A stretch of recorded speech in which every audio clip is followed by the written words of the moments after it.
Eu sou Fernanda Magalhães, sou mãe do Gael, trabalho com osteopatia pediátrica. Eu sou Andréia Gudrin, sou acupunturista, especialista em acupuntura pediátrica e mãe da Yasmin. Nós somos a Maternidade Sem Filtro.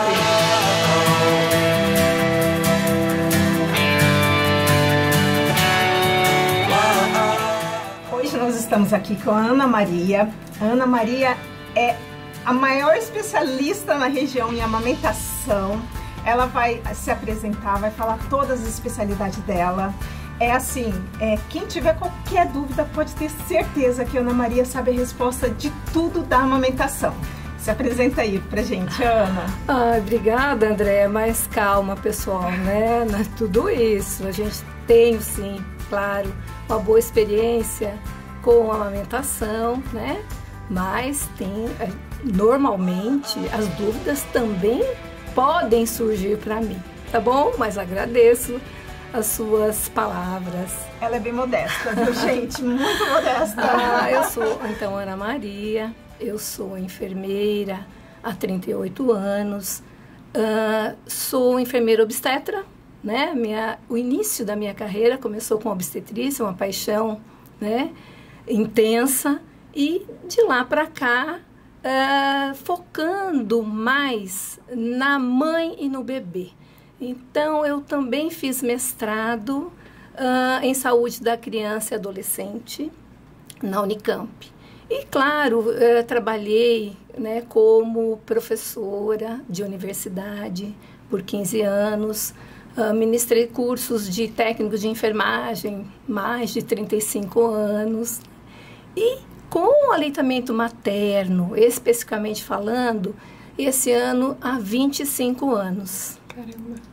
É bastante tempo. Bodas, né? De prata, né? É uma paixão doida pelo assunto. Então é muito feliz, é muita felicidade para estar falando sobre esse tema. Então, para mim, é um tema muito caro, digamos assim.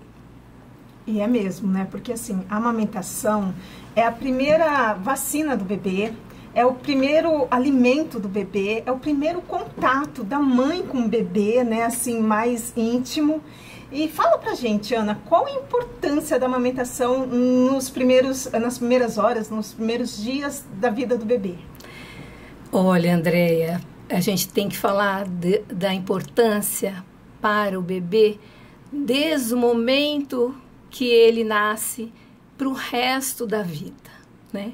No início, claro, que tem os focos mais importantes, como, né, claro, é o leite mais adequado, né, para aquele organismo que ainda está muito imaturo, né, acabou de nascer, então é um alimento que cai no estômago do bebê, rapidamente é absorvido, porque ele contém elementos importantes para a digestão do bebê. Claro, uma coisa muito importante que você falou, a imunidade, né? Realmente, o bebê nasceu, ele começa a receber o colostro, que é o primeiro leite, né, que desce entre, né, mais ou menos terceiro, quarto dia, ele se permanece aí mais ou menos até o quinto ou sétimo dia, e ele é riquíssimo em anticorpos. Por isso que com as mães nós abordamos esse tema falando que é como se o bebê estivesse mamando uma vacininha. A cada mamada ele está se tornando mais forte com relação a não contrair doenças. E além e outros, né, a amamentação, eu sempre também costumo falar com as mãezinhas que é uma forma da criança entender o que é nascer. Porque nascer não deve ser fácil. A gente não lembra, não é? Né? Pensa, estou lá, num ambiente 6 estrelas, recebendo tudo, sem dor, sem calor, né? Tudo muito tranquilo. De repente nasce nesse mundão nosso aqui, né? Às vezes está mais frio, mais difícil ainda de se adaptar. Então, quando ele nasce e vai para o peito da mãe, ele tem aí 6 meses para entender o que é estar nesse mundo aqui. Então, eu costumo dizer que isso é muito importante, para o indivíduo se localizar neste mundo, né? Que é difícil a adaptação. Então, realmente, isso para mim é um dos mais importantes fatores que faz com que nós, profissionais de saúde, trabalhemos isso com as gestantes, né? Então, para aquele indivíduo, por isso que a gente fala, isso vai durar para o resto da vida? Vai, porque essa formação do ser humano, né, começa ali, para ele entender bem. Então, a mãe é o primeiro contato que ele tem com esse mundo externo. Não né? é só a questão do alimento, né? Não a parte psicológica do bebê. Tudo, né? E, inclusive, a criança ela vai se sentir segura, porque ela continua recebendo o alimento da mãe, ela continua sentindo o tato, o calor da mãe, ouvindo o coração da mãe, a voz da mãe. Então, ela vai se sentir mais segura. Opa, esse espaço aqui eu conheço. Uhum. Então, realmente, são pontos importantes. E depois, né, óbvio, tem outros fatores também que eu acho, assim, muito importantes, que é com relação mesmo ao desenvolvimento de toda a face, né, para ficar com uma face harmoniosa, porque não só a qualidade do leite, mas também a ação, o processo da amamentação é importante para o desenvolvimento da criança, né? Principalmente quando a gente fala em, né, musculatura facial, língua, né, maxilar superior, inferior, né? Ajudar na hora da fala da também. fala, porque vai reforçar a língua, né? A mama, ela trabalha aí como se fosse um molde na boca do bebê. Então, o maxilar superior, ele fica expandido com espaço para todos os dentes depois, até mesmo os definitivos. Então, é todo um processo. A criança já vai aprender a mastigar aí, né? Reforçar, na realidade, né? A articulação temporomandibular, vai trabalhar a língua, né? Uhum. Ou seja, todo o processo que vai ser importante depois para os alimentos sólidos, né? E até ajuda na reabilitação do útero da mãe, né? Fala um pouquinho sobre isso. Deixa eu falar uma coisa. Eu tava amamentando, né? Terminei de amamentar e eu falei, meu Deus do céu, estourou. Meus pontos doendo muito. Aí minha irmã tava em casa, ela, Fer, você não estuda isso? Você é dessa área, não é possível. É o seu útero contraindo, voltando no lugar. Eu falei, nossa, mas dói tanto. Mas só a primeira vez que doeu bastante, depois foi só umas fisgadinhas, assim. Mas eu nem... E isso são fatores importantíssimos, né? Nós falamos do bebê, demos uma pincelada da importância para o bebê. Mas ainda falando do bebê, André, que eu acho que é importante para quem está assistindo, né? Que esse leite, essa composição, né? Então, cada dia eles encontram elementos novos, importantes, que vão inclusive trabalhar a imunidade através da flora intestinal, né? Então, é muito interessante esse assunto quando a gente fala o aleitamento materno, né? O que é essa substância? Então, é infinitamente, sei lá, né? Macro, é tudo. Então, a gente encontra elementos que a gente nem imaginava que pudesse estar ali presente, né? E por que eu estou falando isso? Porque a criança também recebe, né, proteínas importantes que vão trabalhar diretamente, né, a cognição da criança. Então, isso significa o quê? Tem estudos mostrando que crianças amamentadas exclusivamente até o 6º mês são mais inteligentes, sim, QIs mais elevados, menos abandono escolar, melhores salários, né? E nossa, meu filho vai ser é verdade, é muito interessante. Então, não sou eu que estou falando, são estudos que apontam isso. São crianças mais dóceis, a gente teria menos delinquência, digamos assim, menos abandono escolar, menos maus tratos, porque quando a gente fala do bebê, a gente fala também da família, a questão do elo, do vínculo familiar que se forma quando existe uma mãe amamentando o seu bebê. Então, a gente podia ficar falando assim a noite toda sobre os benefícios, né? E voltando na sua pergunta, Andréia, com relação à mãe, claro, A mãe tem muitos benefícios, né?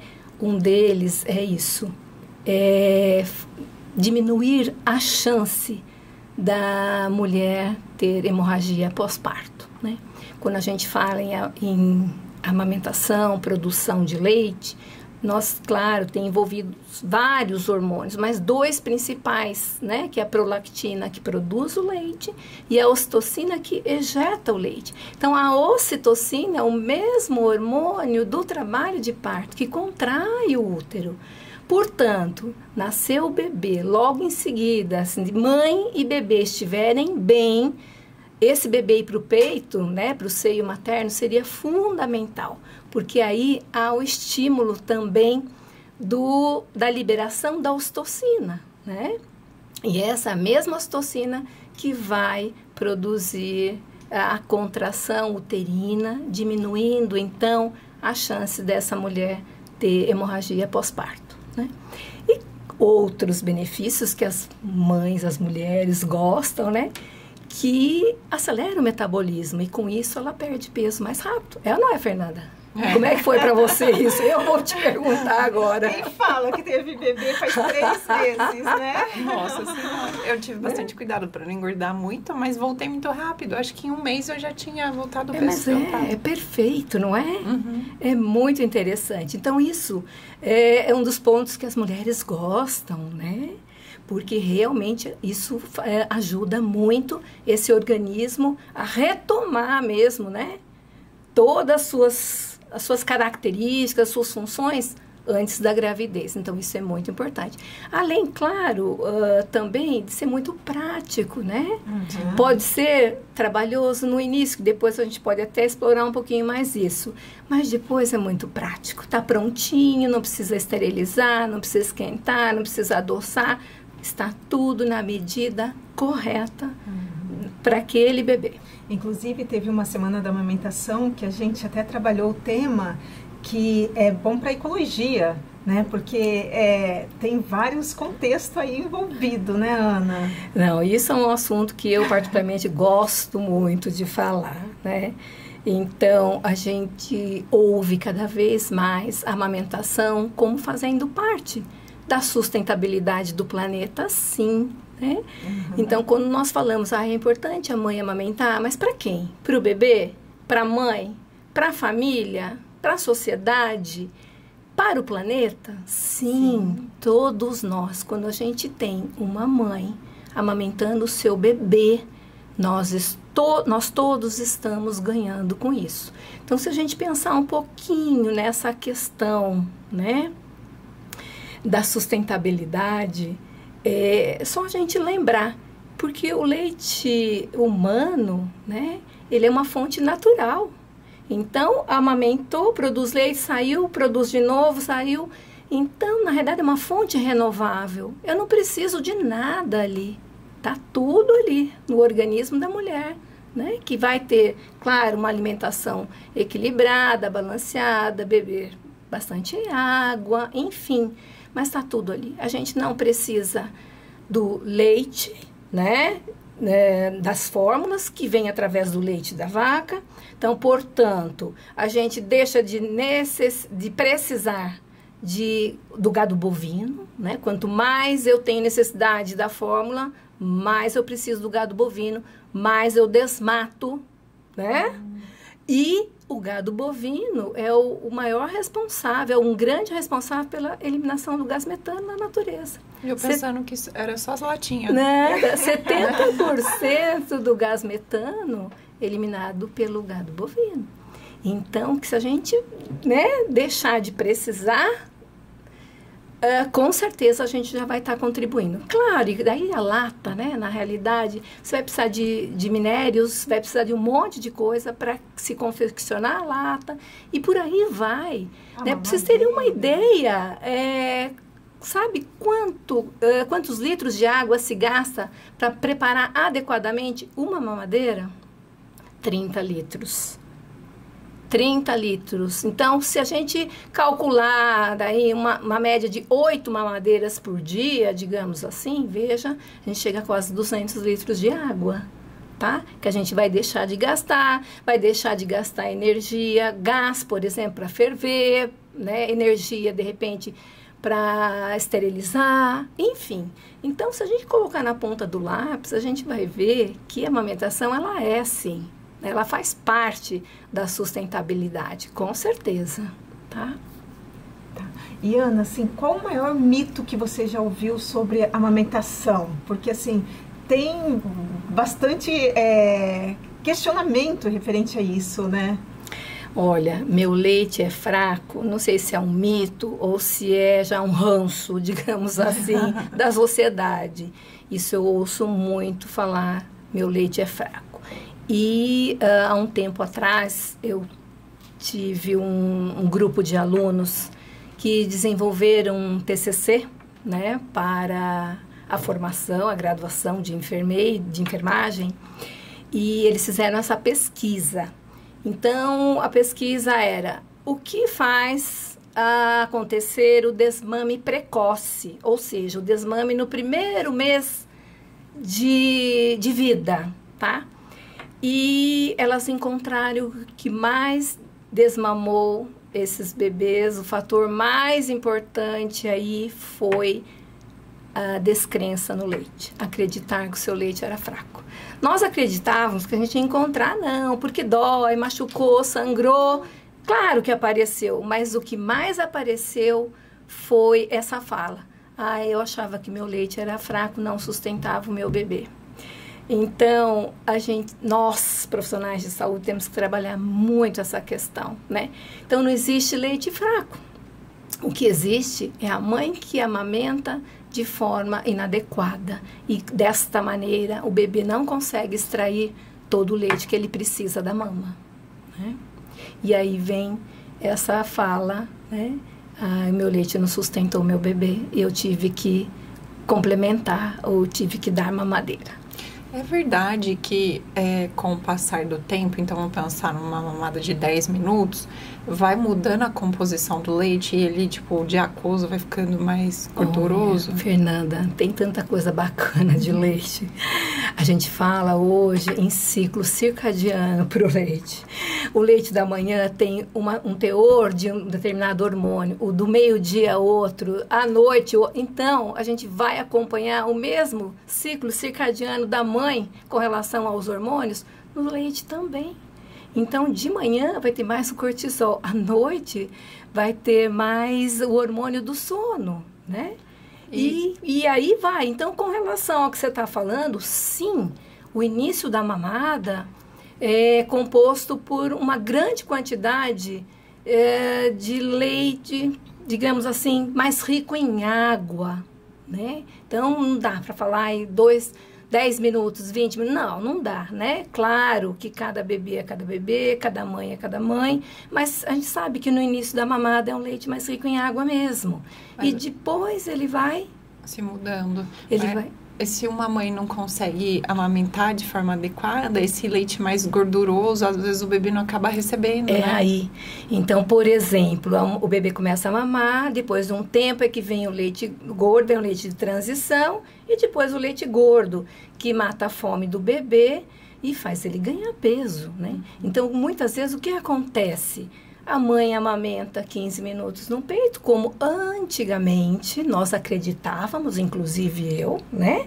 E graças a Deus tem a ciência aí que vem trazendo informações importantes sobre isso. Então, hoje a gente sabe que não, né? Que o bebê tem que manter uma mama só a cada mamada, pelo menos no primeiro mês, segundo, tá? E depois, claro, se o bebê tiver necessidade de um volume maior, depois que esgotar uma mama, aí sim passa para outra. Mas esse primeiro mês, certamente isso não vai ocorrer. O bebê não vai precisar desse volume todo. Então, sim, mantém-se toda a mamada numa mesma mama. O bebê, depois que dormiu, sei lá, 1h30, 2, 3, acordou, aí vem para mama, para outra mama. Então, sempre desta forma. E o que faz a mãe pensar que muitas vezes o leite é fraco? É exatamente o que você falou. Ela dá 15 minutos nesse lado, mais água, e aí ela passa mais para o outro lado, mais água. E aí o bebê mama o quê? Água. Exatamente. Aí o bebê vai para o berço dormir, meia hora depois, berra de fome. E a mãe fala, meu leite não sustentou. Realmente, não sustentou. Por quê? A hora que ele estava chegando no filé mignon lá atrás, a mãe foi lá e vamos voltar para o copo de água de novo. Né? E aí, claro, dá essa ideia de que o leite é fraco. E realmente, isso é uma das questões que levam a mulher, a mãe, a acreditar que o seu leite é fraco. E o leite da fórmula, ele acaba sendo mais pesado no estômago, porque tem, não vou falar um mito, sei lá qual é a palavra certa para isso, mas, eu vou dar a fórmula à noite, porque aí vai pesar no estômago, aí a neném vai dormir. Não tem isso? Tem muito, né? Não sei se você quer falar, Andréia? Não, pode falar. Tem muito disso, sim. Na realidade, a indústria, ela faz o papel dela, né? Que quer vender. Então, ela acha e vai colocando coisas lá, mas tem elementos que não dá. Só a natureza do ser humano é que consegue. Como, por exemplo, a proteína que vai estimular a cognição do bebê. Não tem, né? Até porque a vaquinha não precisa ser bezerrinho, não precisa ser inteligente, ok? Então, não tem. E outra coisa, a propriedade importante, é numa enzima que contém no leite materno também, que ajuda a digestão do bebê. Então, a mãe fala, eu amamentei, depois de 1h30, 2, o bebê está com fome. Então, o meu leite é fraco? Não, é um leite adequado, ideal. Porque caiu no estômago, já absorveu, já aproveitou tudo. A fórmula não tem esses elementos. Então, o que acontece? É um leite que demora mais para digerir? Com certeza, é um leite que demora mais para digerir. E a mãe acaba tendo esse conceito errado de que a fórmula sustenta mais. Não, quem sustenta mais é o leite materno. A fórmula, ela pesa mais. Então, ela demora mais para sair do estômago.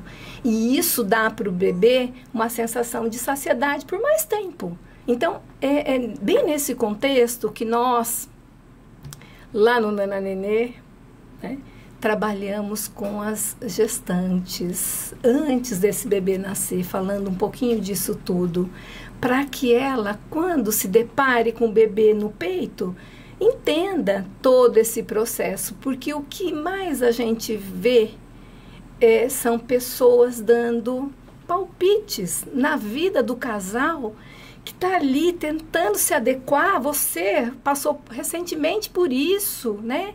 Então, a família está tentando entender todo esse processo que é ter um novo ser dentro da família e, de repente, as pessoas começam a falar, né? Sim. Dê mamadeira, dê fome, né? Seu bebê está com fome, você está matando seu bebê de fome. E isso, para a mãe, é terrível. Nenhuma mãe quer ver seu filho passar fome. Então, esse é um fator também importante para que a gente trabalhe com essas mulheres, com essas famílias, entendendo que são leites diferentes, né? Com propriedades também muito diferentes. É claro, não deu certo a amamentação, eu não posso amamentar por algum motivo, eu não sou contra a fórmula, muito pelo contrário. Quando ela precisa ser administrada, ok, perfeito. Mas o que a gente está falando aqui é que a gente precisa dar uma chance para a natureza. Sim. Né? Aí não deu certo, ok. A gente não vai realmente deixar o bebê passar fome. Né? Isso é uma coisa muito tranquila para nós que trabalhamos com o aleitamento materno. E tem outra coisa também que interfere, né, que é a área que eu trabalho, que é as tensões do bebê, né? Então, por exemplo, uma fono que vai verificar uma linguinha presa, que impossibilita ou machuca muito a mãe. Acho que deve ter muita desistência por mama fissurada, lesionada, né? Bebês que têm o torcicolinho, que é o que eu trato. Então, acho que tem muita desistência por falta de conhecimento, né? Porque às vezes a mãe acha que é ela o problema e às vezes a tensãozinha tá no bebê. Ficou muito tempo numa mesma posição ali, dentro da barriga da mãe, eu falo no forninho. Ou teve um parto complicado, né? Que deu muita atenção para aquele bebê. E aí a mãe acaba achando que é ela e se culpa pro resto da vida, né? Exatamente. Então, né, nos conceitos que a gente sempre também trabalha muito, que a amamentação não é um ato natural. Isso as mulheres precisam entender. É um ato aprendido. Então, ela precisa aprender a amamentar. O bebê tem que aprender a mamar. Como você falou, muitas vezes, o bebê não está conseguindo fazer o encaixe da boa pega. E a gente precisa trabalhar o bebê. A osteopatia, eu particularmente acho muito bacana. Eu acho que resolve muitos problemas que a gente tem com o bebê. Sim, né, na adaptação. A linguinha presa também é outro problema, que dependendo do grau desse frênulo, realmente atrapalha. Então, precisa, muitas vezes, a avaliação de uma fono e encaminhar esse bebê para um dentista, um cirurgião pediátrico para fazer o cortezinho, muitas vezes, sim. Então, são vários fatores. O próprio falta de apoio da família também é outro fator. Né? Então, assim, são vários fatores. Então, na realidade, a gente fala assim, a gente tem que trabalhar com a família. Não só com a mulher, com o bebê, mas com o pai, a avó, o acompanhante que esteja ali ao lado e que na hora do aperto, à noite, de madrugada, fala, não, fique tranquila. Olha, lembra como é que era para fazer? Era para fazer assim, assado. Quer dizer, dando o apoio que essa pessoa com certeza precisa nesse momento, que é um momento muito delicado na vida, né? E eu lembro até hoje que você falou para mim, quando eu fui lá no Nana, que a amamentação é uma amamentação a 3, né? Porque no começo o bebê tá com a mãozinha assim, você não sabe pegar direito. Aí o pai vai lá, ajuda, segura a mãozinha, né? Exatamente. Então é bem esse processo. E às vezes é um pequeno detalhe, né? Que é a pega que tá precisando melhorar um pouquinho. É a mãe se sentir desamparada e ter um amparo e já dar uma relaxada e o leite já desce melhor, né, Isso Ana? A gente vê no dia a dia, né?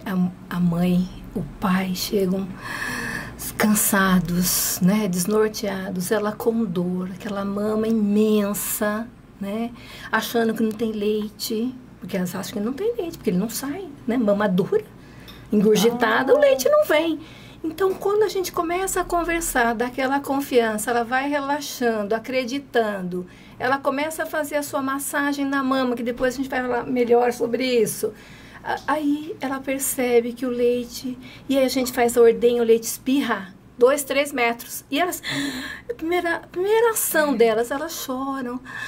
Nossa, eu não sabia que eu tinha esse leite aqui. Então, isso para nós é gratificante, né? Quando a gente vê aquele pavor se transformando em emoção, em um choro, mas não um choro de dor, é um choro de felicidade. Isso é que nos impulsiona para a gente continuar. Não, gente, vamos lá. É o amamentar sem dor daí, né? Na realidade, natural, né? Que é pra ser. Amamentação. E assim, a gente teve um grande ganho quando a gente começou com laser também, né, Ana? Porque, com assim, certeza. Tirar a dor, elas não acreditam. Elas falam assim, nossa, se eu soubesse que tirava a dor tão rápido, eu já tinha vindo antes. Porque, às vezes, é segundos, mas que faz toda a diferença. O que você falou é uma coisa também muito importante. Infelizmente, as pessoas acham que amamentar, no começo, tem que ter dor, que é normal, que tem que calejar. Opa, calejar o quê? Tem dor, está errado. A amamentação ela tem que ser prazerosa para a mãe e para o bebê. Se ela está causando algum desconforto para um dos dois ou ambos, alguma coisa está errada. E a gente precisa trabalhar. Então, realmente, o laser é um dos pontos, né, uns adjuvantes, que eu costumo sempre dizer dessa forma, que colaboram para que a gente consiga passar por essa fase de adaptação. Então, a gente faz primeiro o trabalho de acertar a pega e depois o laser entra para alívio da dor e estimula a cicatrização mais rápido. Então, é um ajuste. Então, o laser é muito legal, ajuda bastante, mas a gente precisa acertar antes de tudo a pega para ele fazer um bom efeito. E o que a gente sempre fala, se a pega não estiver correta, pode fazer 1000 laser. Porque muitas vezes acham que só o laser vai resolver. Exato. Não é. Primeiro, tem que, se a pega estiver certa, cicatrizou, pronto, vai embora. Agora, se a pega estiver errada, vai cicatrizar e machucar. Exatamente, né? Então, realmente são ações que vêm de encontro para que a gente consiga passar por esse processo, eu diria, de implantação do aleitamento materno, né? Que é um processo certamente trabalhoso. Então, para vocês terem uma ideia, de 10 mães, 9 têm dificuldades, né? Para implantar esse processo da amamentação. Uma acaba dando tudo certo. Então, para a gente ver que isso realmente não é um processo natural, é um processo aprendido mesmo, né? Então, a gente realmente precisa trabalhar nesse contexto com as mães, com as mulheres, com as gestantes, enfim, para que elas tenham prazer ao amamentar, que é o que a gente gostaria, né? Que fosse, desde o início, prazeroso para ambos, né? Eu acho que essa prevenção da mulher saber antes de ganhar o bebê é muito importante, porque daí ela já se sente confiante, né? Calma aí, se eu tiver algum problema, eu sei aonde recorrer, eu sei que eu não vou estar sozinha. E principalmente, como você falou, o familiar, o companheiro tá ali amparando, né? Isso já faz toda a diferença. Toda. E assim, Ana, fala pra gente o que dá pra fazer, né, antes do bebê nascer. Olha, Andréia, antigamente tinha um monte de coisa que o pessoal falava para preparar a mama e tal. Passar buchinha vegetal. Não, hoje em dia a gente sabe que nada disso é importante. E, aliás, não deve nem acontecer. A própria natureza, né, da mama já vai trabalhando a mama desde o início da gestação. Então, a gente observa que a mama aumenta de tamanho. Há aparecimento das veias, né, que antes não dava para ver, e com a gestação a veia vai aumentando, digamos assim, a rede venosa, né, em função da produção do leite, né, lá mais para frente.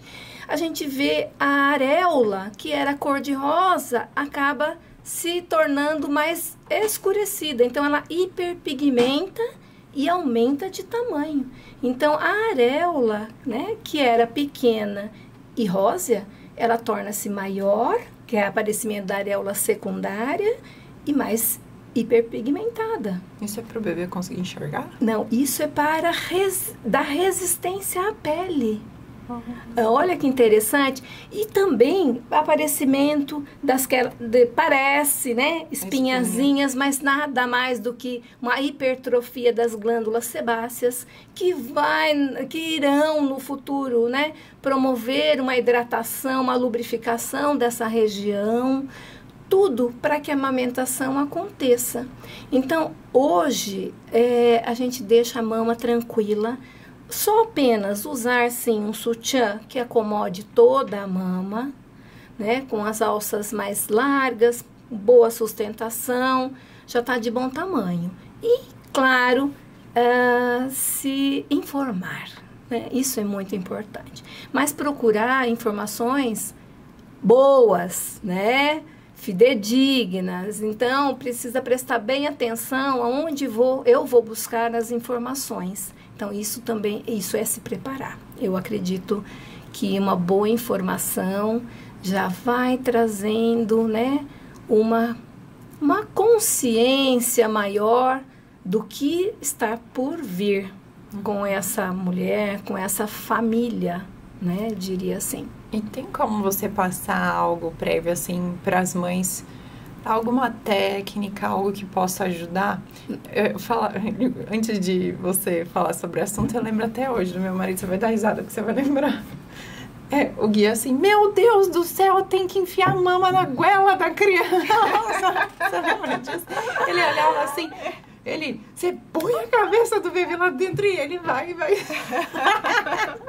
Aí, o Gui já é engraçado, imagina a cena. Então, aí até hoje, quando alguém pergunta, e a amamentação, como foi? E ele, meu Deus do céu, tem que saber amamentar.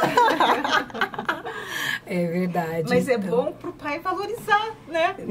Não, e ele participa do processo. Isso que é o mais interessante, né? Infelizmente, ele não consegue amamentar. Mas ele consegue apoiar, né? Passar, às vezes a mãe, ela tá tão cansada que ela não consegue perceber se o bebê está numa boa posição ou não. Mas o pai viu, aprendeu, e falou, não, vamos virar um pouco esse bebê, né? Vamos colocar o bracinho mais acomodado. E aí as coisas acabam dando certo. Então, esse processo é muito importante. Então, Fernanda, sim, como eu falei, tem que aprender a amamentar. E para isso é técnica. Como qualquer outra coisa que você vai fazer na sua vida, tem uma técnica. Um passo a passo, né? Então, vocês querem que eu passe? Pode, sobre o passo eu a acho que passo? todas as mamães vão adorar. Eu costumo até brincar com as nossas clientes, né? Que para mim, na minha concepção, o pulo do gato, né, é o preparo da mama antes de trazer o bebê para mamar. Então, o que é esse preparo da mama? Né? É deixar essa mama macia, esse leite, né, fluido, pingando, fácil, descendo, para daí trazer esse bebê para o peito. Porque o que muitas vezes acontece? A descida do leite, que a gente chama de apojadora, que acontece, né, por volta do 3º, 4º dia. Às vezes, nasceu, esse leite já está descendo, então ok. E muitas vezes, o que acontece? A produção é excessiva, porque a mama ainda não sabe quanto que esse bebê precisa e acaba produzindo além do necessário. Então, essa mama, ela fica túrgida. E se passa desse ponto, ela fica engurgitada, que é aquela mama cheia, né? Muitas vezes ela fica até edemaciada, quente, dolorida. Muitas vezes causa febre, né? Na mulher, enfim. Então, é não deixar a mama chegar nesse ponto. Principalmente se for trazer o bebê. Antes do bebê acordar, já prepare essa mama. Que preparo é esse, né? É a massagem com a sua própria mão. Então, é uma massagem que não é carinho, né? Eu brinco que não é massagear a gordura da mama, é massagear as glândulas mamárias, né? Então, tem uma certa pressãozinha. Eu até trouxe uma mama, não sei se vocês querem que eu... Sim, pode. Pode. Então, só mostrando um pouco da mama, que eu acho que é legal, para vocês entenderem o que eu vou falar daqui a pouco, que é da pega. Então, a mama, ela é composta por várias estruturas, né? Então, nós temos aqui os alvéolos, que parecem uns grãozinhos de uva, né? Nós temos os canaizinhos, nós temos uns canaizinhos aqui mais dilatados, digamos assim, que são os seios lactíferos. E aqui na pontinha, os canaizinhos que levam o leite para fora, que saem no mamilo, tá? Então, aqui a gente tem a areola, né? Então, a areola é essa parte escura aqui. E depois a gente tem o mamilo, onde o leite escorre, sai por aí, ok? Então, quando a gente vai trabalhar para trazer o bebê para mamar, é realmente fazer uma massagem. Então, essa massagem você vai apoiar a mama com uma das mãos e com a outra mão uma parte que eu acho que é adequada e não os dedos, porque o dedo fica muito pontual e às vezes a mama está dolorida, pode até ficar roxa a pele. Então, a gente faz com uma área mais extensa, digamos assim, e vamos fazendo aquela massaginha desde a raiz da mama até, né, o bico, no sentido de massagear exatamente onde eu falei, aqui embaixo. São as glândulas mamárias, os alvéolos, né? E para quê? O leite vá, né, digamos assim, ficando um pouco mais fluido. Isso vai amolecendo a mama, vai deixando-a mais macia.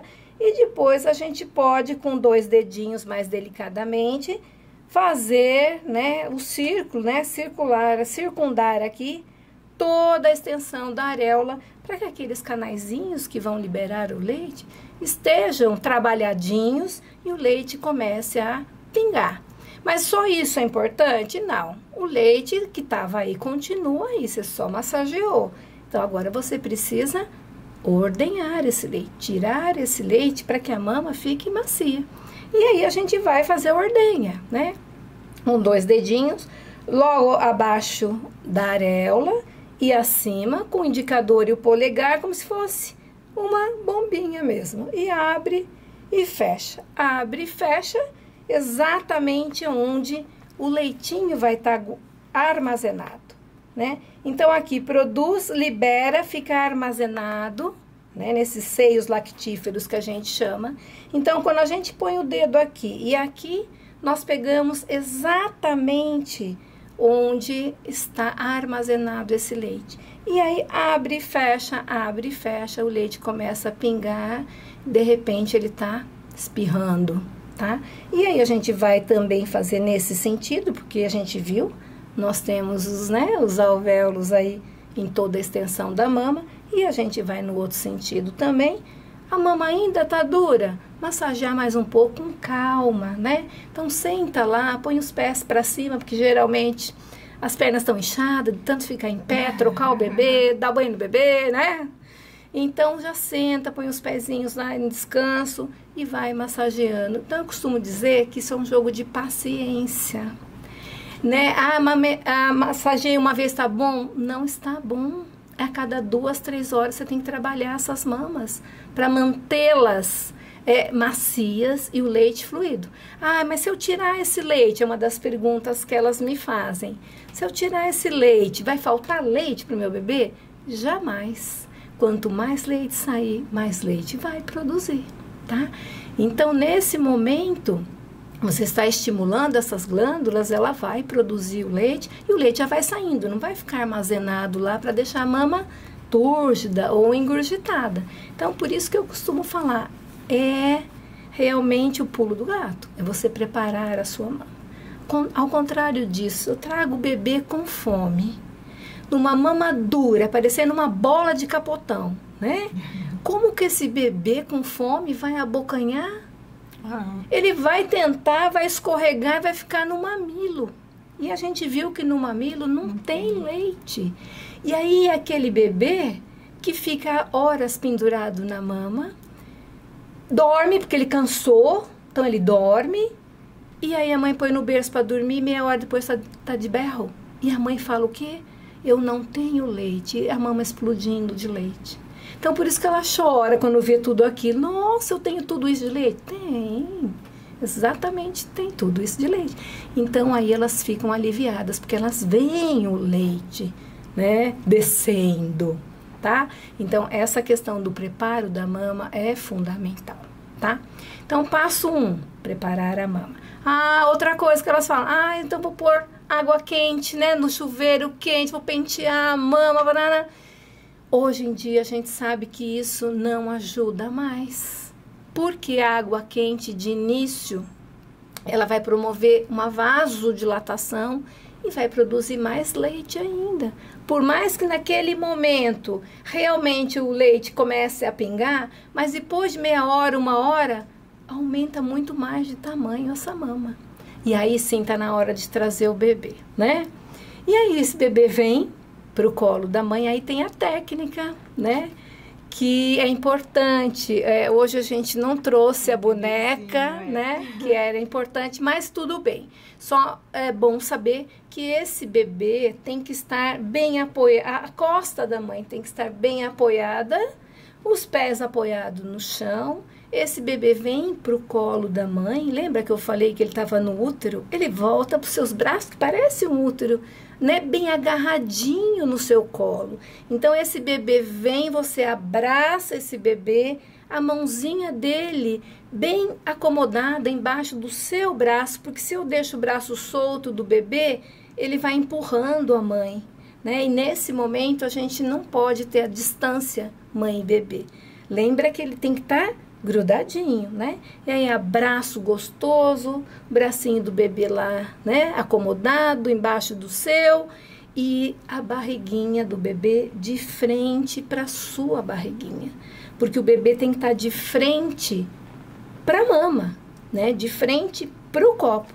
Porque se eu deixo o bebê apoiado, sentado no meu colo, ou sentado em alguma almofada, o bebê fica torto, né? Ele fica com o pescoço torto e a gente não consegue deglutir. Se a gente fizer um teste agora, pode fazer aí. Toma água com o pescoço virado. Não desce, né? Dá um nó. Você imagina o bebê com fome, mamando tortinho desse jeito, né? Ele não vai conseguir extrair tudo que precisa. Então, é um bebê que fica um tempão na mama, a mãe acha que ele está mamando muito, porque ele ficou 1 hora lá mamando. Na realidade, isso nos preocupa, né? Então, tem tempo certo para o bebê ficar na mama? Não. Cada bebê faz o seu tempo. Cada mama tem a sua produção. Cada mamada é diferente também, como eu já falei, não só a composição do leite, mas o volume, a necessidade do bebê muda durante o dia também. Então, quer dizer, cada mamada é uma mamada, tá? Então, são diferentes. Então, não existe o tempo, quanto esse bebê vai ficar. 10 minutos? Tem bebê que, determinada mamada do dia, em 10 minutos ele faz tudo o que precisa. Tem mamada que ele fica meia hora, né? Mas, se ele passar mais ou menos de uns 40 minutos na mama, isso já é um sinal de alerta para que a gente reveja essa essa técnica de amamentar. Porque provavelmente o bebê não está conseguindo extrair. Às vezes é você virar a barriguinha do bebê de frente para a mama, pronto, né? E isso é um dos pontos que muitas vezes os próprios pediatras acabam encaminhando para a gente, que o bebê passa a não ganhar peso adequado, né? Então, antes de qualquer outra atitude, é legal encaminhar para a gente fazer uma avaliação, e a grande maioria das vezes é a posição errada no colo da mãe. Virou o bebê, você pode pesar, dali 2, 3 dias ele começou a ganhar o peso suficiente. Então, isso é muito legal, muito interessante, porque a gente deixou de precisar da fórmula para esse bebê. Como eu falei, o leite, ele tem tudo que o bebê precisa, né? E é uma alteração simples, né? Simples, mas muito simples. É virar o bebê, ele começa a ganhar peso. É um detalhe, né? É um detalhe. Exatamente. E falando em detalhe, Ana, o estilo de vida da mãe, a alimentação, porque muitas mães perguntam isso, se a alimentação dela influencia, se dá cólica. Fala um pouquinho disso. Olha, Andréia, isso a maioria me pergunta sobre isso. Eu já tentei procurar vários artigos, eu não consigo encontrar nada que realmente comprove que isso ou aquilo vai causar mais ou menos cólica, enfim. O que eu costumo dizer para as mães? Coma de tudo, né? Moderadamente, mas lembre bastante de uma alimentação colorida, né? Variada, tá? Bastante água mesmo, que tá tudo certo. E se um dia você tá com vontade de comer isso ou aquilo, coma, mas moderadamente. Um dia percebi que eu comi qualquer alimento diferente, mas nem percebi que meu bebê aumentou o gás, teve mais cólica, enfim. Então evite aquele alimento, tá? Mas não que isso comprovado que isso ou aquilo vai trazer mais ou menos cólica, enfim, no bebê. Então, a minha orientação é coma de tudo, moderadamente, uma dieta balanceada, né, colorida, e tá tudo certo, bastante água, né, e tá tudo certo. Eu acho que a dificuldade de colocar em um estudo é você padronizar, né? Porque no dia a dia é difícil padronizar a alimentação daquela mãe, né? Fazer tudo isso para formar um estudo fidedigno, né? Mas que um dia eu comi uma feijoada e depois o Gael ficou ruim, aí ele ficou... Balanceada, a Ana falou. Não, mas uma vontadinha, André, eu até falo, olha, faça, coma um pouquinho e observe, tranquilo, né? Tem mães que me falam, quando eu chupo laranja, eu percebo que meu bebê... Então, evite, troque, use outra fruta, né? E tá tudo certo, tá? Acho que a gente não pode ficar muito, né, naquela tensão, né? As coisas se privando, cada né? vez mais simples, mais tranquila, né? Acho que dá mais certo. Agora, só para finalizar, técnica da pega, além da mama, posição do bebê, aí sim, a pega do bebê. Então, como nós vimos, né, o armazenamento do leite está exatamente, né, bem abaixo da areola, tá? Então, para que o bebê consiga extrair tudo que ele precisa da mama, ele precisa abrir a boca, pegar exatamente aqui, bocão, né? Bem bonito, porque nesse momento ele pega exatamente onde está armazenado esse leite. Então, ele não precisa fazer força, é aí que não vai machucar o peito da mãe. Tá? Então, ele abre e fecha a boca, aquele leite está fluido, abre e fecha a boca, o leite espirra na boca do bebê sem ele fazer o mínimo de esforço e sem a mãe sentir dor, né? Então, aí chegamos no ponto adequado. A mãe sem sentir dor e o bebê recebendo uma boa quantidade de leite, que é o que ele precisa, tá? Então, a técnica, o beabá, ele precisa acontecer para que o bebê esteja saciado e a mãe esteja feliz, né? Porque um bebê com fome, a família inteira fica estressada, né? E aí que surgem as ideias, né? De, enfim, acabar oferecendo outro tipo de alimento para o bebê. Né? E falando em alimento, qual a orientação que você dá, Ana, na introdução alimentar? Essa transição do aleitamento, quando chega ali depois dos 6 meses, para introduzir a alimentação. Olha, André, eu não sou muito... não é muito a minha praia, mas é uma coisa que eu acho muito importante, né? Nós trabalhamos com os nossos prematuros também, e quando eles estão aptos a introduzir alimentos sólidos, nós indicamos a nutricionista que a gente tem lá no nosso serviço, onde ela vai trabalhar com a mãe todas essas questões, né? Inclusive a forma de cortar os alimentos, que eu também não domino, né? Aliás, a minha filha já tem quase 33 anos, nem me lembro como é que na minha época era diferente, mas agora tem todo um processo adequado, né? E sempre aquela questão de menos enlatados, menos industrializados, menos açúcar, menos sal, né? Então, esse conceito, sim, eu acho que tem que prevalecer, né, nessa introdução alimentar. E manter o aleitamento materno, né? E outra coisa que as mães têm muitas dúvidas é quando vai voltar ao trabalho e ainda está amamentando. O armazenamento desse leite, como que é feito? Então... Dé, deixa eu cortar rapidinho. Deixa.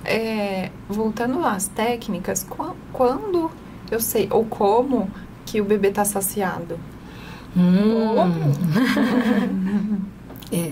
Então, geralmente, esse bebê, quando está saciado, é um bebê que está relaxado, né? Aquele bebê que relaxou, você mexe com ele, né? Estimula, ele dá 2 sugadinhas e para, né? Sinal que ele está saciado. Pega o bracinho, levanta o bracinho, cai, molinho. Então, bebê relaxado é sinal de saciedade.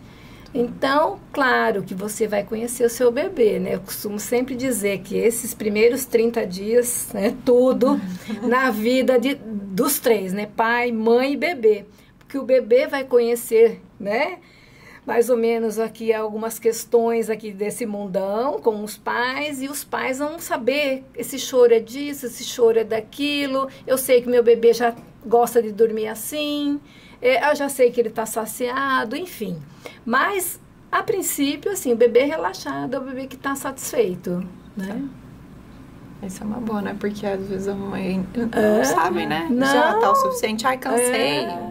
Exatamente, exatamente. E voltamos lá ao armazenamento quando a mamãe está voltando a trabalhar. Então, né, quando a gente fala em amamentação, aleitamento materno exclusivo até o 6º mês, o que preconiza a Organização Mundial da Saúde e o nosso Ministério da Saúde, é justamente para que as mães consigam fazer esse processo até o 6º mês, sem introduzir nada, inclusive nem água. E muitas vezes o que acaba sendo uma barreira é realmente a volta ao trabalho dessa mulher, né? Ou essa mãe precisa deixar esse filho na creche. As creches não aceitam o leite materno, pelo menos as que eu conheço. E aí acabam fornecendo fórmula para esses bebês durante esse período lá. Mas se a mãe conseguir, vai voltar a trabalhar, ela conseguir uns 15 dias antes, mais ou menos, do retorno ao trabalho e armazenando esse leite, sim, ela pode armazenar em frascos de vidro com tampas de plástico, né? Ela vai esterilizar, se tiver esterilizador, ou vai ferver em água mesmo ali por 15 minutos, né? Escorrer e deixar esse vidro esfriar numa panela tampada e depois deixar de boca para baixo escorrendo. Então, ou seja, tampei é um vidro que está esterilizado e pode ser utilizado, né? E ela pode fazer esse armazenamento a cada mamada. Sobrou leite, eu extraio o leite, vou guardando nesse pote e identificando com a data, né? E aquele primeiro horário daquela primeira coleta. E pode pôr no congelador. A partir das próximas coletas, ela vai completando esse frasco. Mas a data e o horário que vai ser válido é aquele primeiro leitinho coletado. Por que que é importante nós identificarmos a data e o horário? Porque ele tem um prazo de validade.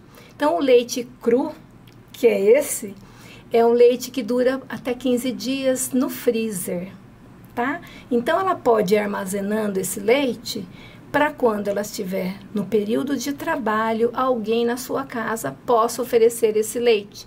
Então, esse leite, ele é degelado, né? Aquecido em banho-maria desligado, tá? E oferecido para o bebê em copinho, né? E é interessante lembrar do horário, né? Devido aos hormônios da mãe, né? Porque às vezes as pacientes vêm e falam, mas eu tô dando o leite, o neném tá dormindo, mas você tá dando leite da noite, no período da manhã, com os hormônios do sono. Mas infelizmente a gente vai ter que passar por esse processo, porque realmente não dá para separar, né? Porque você faz uma coleta do dia ou da noite. Às vezes ela tá no trabalho, ela está conseguindo ordenhar e guardar no trabalho esse leite. Também tem empresas que permitem isso e que tem espaço para que ela possa armazenar num congelador, enfim. Então, aí, né... Você acha que não precisa dessa neurose?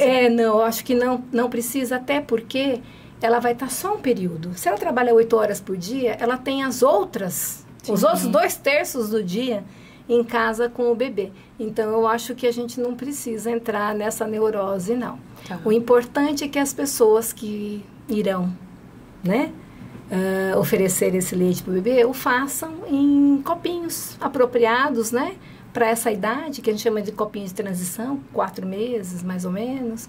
Enfim, o ideal mesmo é que a mãe conseguisse uma licença de 6 meses, né? Isso que nós, amantes da amamentação, trabalhamos para que realmente as empresas acabem optando por 6 meses de licença, para que a gente tenha uma amamentação realmente adequada e tranquila para mãe e bebê, né? E você falando em licença, até eu me recordei como é importante a licença para os pais também no começo, nos primeiros dias, para esse apoio, né? Exatamente. Enfim, hoje são só 5 dias, mas tem empresa amiga da criança que dá 20 dias para o pai, né? Enfim, aí é uma questão mesmo de filosofia de cada empresa, não é lei, né? Então, lei mesmo são só 5 dias, enfim. No processo da amamentação, quando você já pegou o jeito, a pega, pode acontecer algum processo com a mama de inflamar, empedrar? Quando essa mãe deve procurar um profissional, um auxílio? Então, tem alguns problemas mamários que a gente chama, né? Um deles é o engurgitamento mamário, outros seriam fissuras ou escoriações mamilares, e também a mastite, né? Então, a mastite já é um avanço, digamos assim, desses outros dois processos. Não, o engurgitamento traz a fissura, né? Porque o bebê não consegue fazer a boa pega, ele escorrega, fica no mamilo, lá ele acaba fissurando ou, né, escoriando o mamilo. Isso é uma porta de entrada, e aí a bactéria entra por aí, por essa porta aberta, viaja e fica lá instalada num lobo da mama.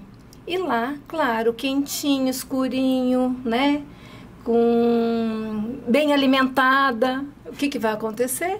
Vai se proliferar e vai virar realmente uma inflamação, uma infecção.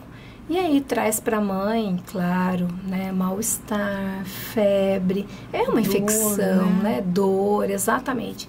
Então, realmente, ela sempre tem que procurar. Tá com a mama engurgitada, não tá conseguindo se livrar dela? Procure um profissional. Ai, machucou, procure, porque se machucou, tá errado. A gente precisa acertar a pega, né? E se, mesmo assim, evoluir para uma mastite, aí precisa procurar o seu obstetra, com certeza, porque ele vai ter que fazer, entrar com com alguns medicamentos aí que serão importantes para a recuperação. Tem alguns sinais que a mãe pode... Provavelmente esses sinais é mastite ou não? Então, a febre, você falou? Mal-estar, a dor, e geralmente onde se instala a infecção fica uma região mais avermelhada. Eritema. Né? No peito do lado de fora. Isso. Depende onde ela se instalar. Né? E isso depende de fissura, de machucado para a bactéria entrar. Geralmente tem que ter uma porta de entrada, sim. Alguém essa semana mandou mensagem: Deia, eu tô com... Falei, calma, faz uma massagem. Deus do céu, meu peito tá me pedrando, tá doendo. Ai, meu Deus, o que eu faço? Eu tô com mastite. Aí eu falei, calma. Aí, massageia. Aí eu já tinha massageado, né? Deia, não passou, o negócio foi embora. Aí eu acalmei. Eu falei, meu Deus do céu, eu tô com mastite. O que tá acontecendo? Não é? E já com 3 meses, já dominando a técnica, e pode ocorrer, né, Ana? Pode, a gente atende algumas mães, até uma mãe com 8 meses. O bebê acabou fissurando a mama por dentinhos, né? E depois, claro, é uma porta de entrada, né? Acaba infectando e aí tem que tratar, claro. Tem que... E, Ana, hoje em dia a gente vê uma grande quantidade de obesidade, até obesidade infantil. A amamentação influencia nessa prevenção para não ter uma obesidade? Ou é positivo, é negativo? Fala pra gente. É um bom ponto que você tocou, né? A gente estava esquecendo até de falar sobre isso, que é muito importante. Sim, quando eu falei que a amamentação ela dura para o resto da vida, é porque realmente o bebê amamentado exclusivamente até o 6º mês, ele tem menos chance de ser um hipertenso, um diabético, um obeso, tá?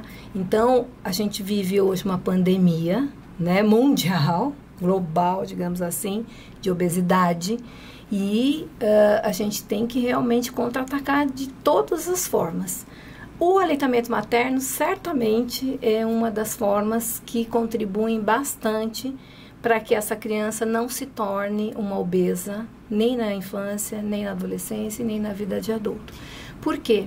Ela trabalha muito bem, além de ser um leite mais adequado, o processo da amamentação é diferente. Se nós compararmos o bebê que mama no peito, ele demora um tempo, né? Mamando. E isso é o tempo necessário para os hormônios grelina e leptina, hormônio da fome e da saciedade, agirem, tá? Quando ele mama a mamadeira, acabou.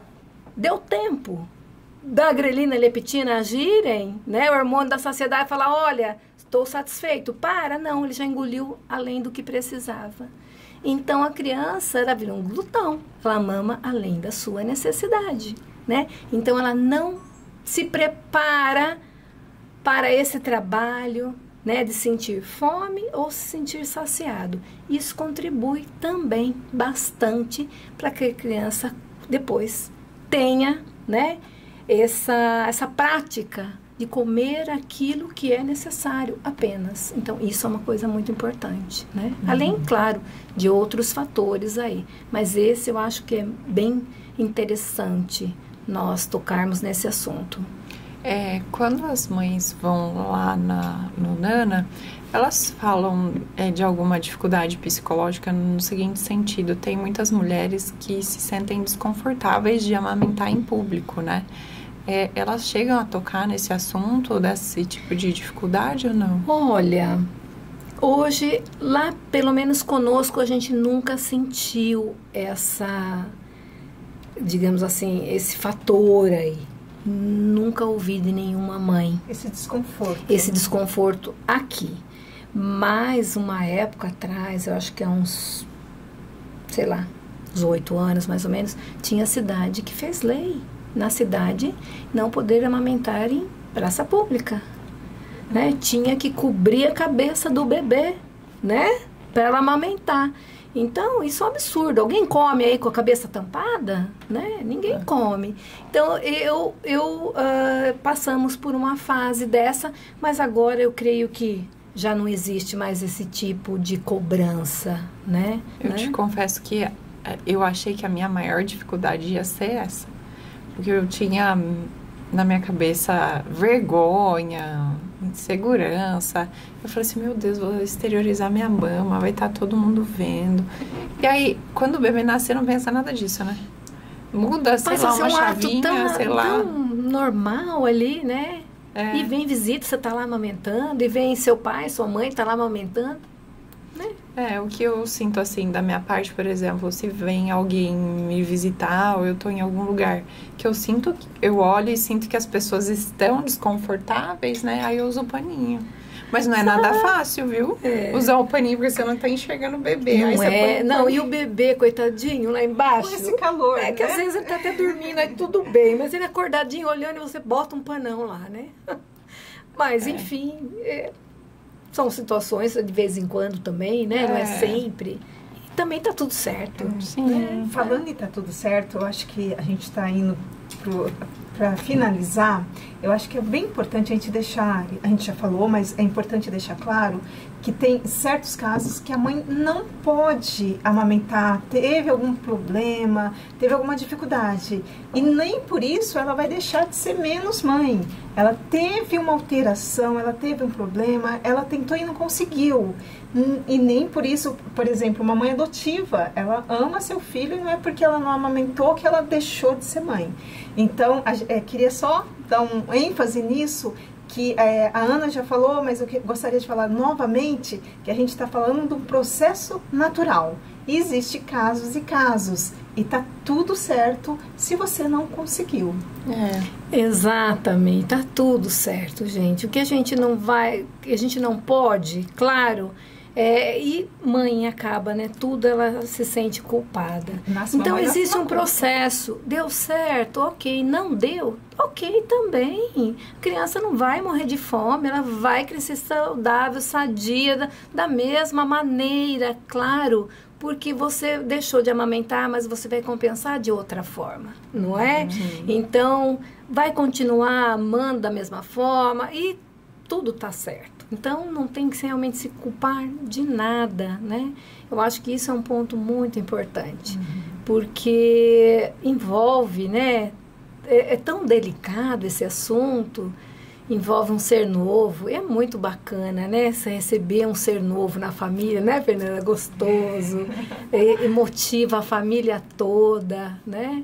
Então, é realmente aproveitar esse momento e tá tudo certo sempre, né? E você gostaria de deixar alguma mensagem para as mães que estão nos assistindo? Eu já falei algumas coisas, mas acho que muito importante. Não é normal sentir dor ao amamentar. Caso isso esteja acontecendo com você, procure ajuda. Porque a gente ouve das pessoas mais antigas que é normal, que passou por isso também, que sangrou, que doeu e que vai calejar. Na realidade, não.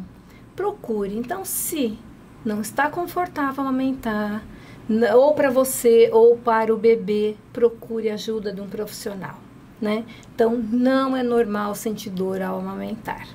Então, essa é a minha, digamos assim,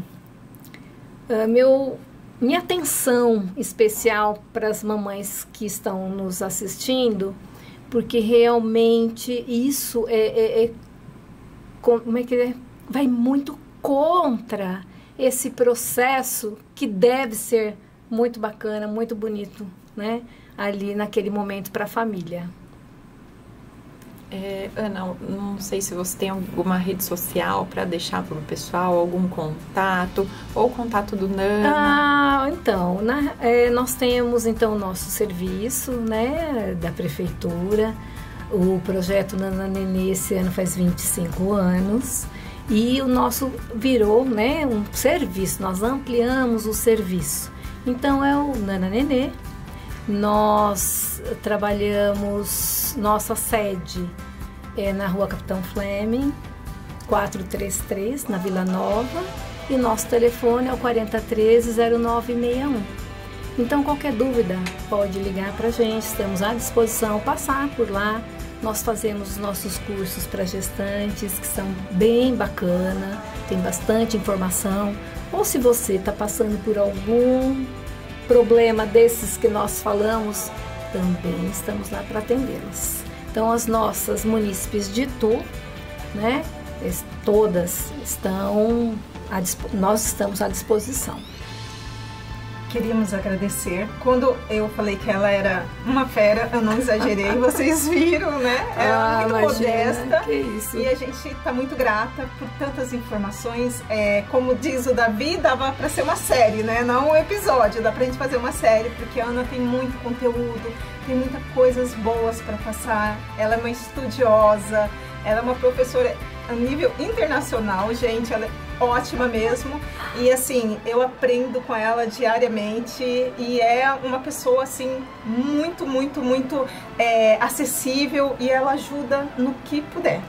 Obrigada por ter doado o seu tempo e todo o seu conhecimento para que tudo isso chegue até quem está nos assistindo, porque graças a Deus a internet a gente consegue atingir vários locais, né? Não só a nível Itu, né? Então que possa ajudar outras mulheres aí, né? Sim, eu que agradeço a Fernanda, a Andréia por esse momento, né?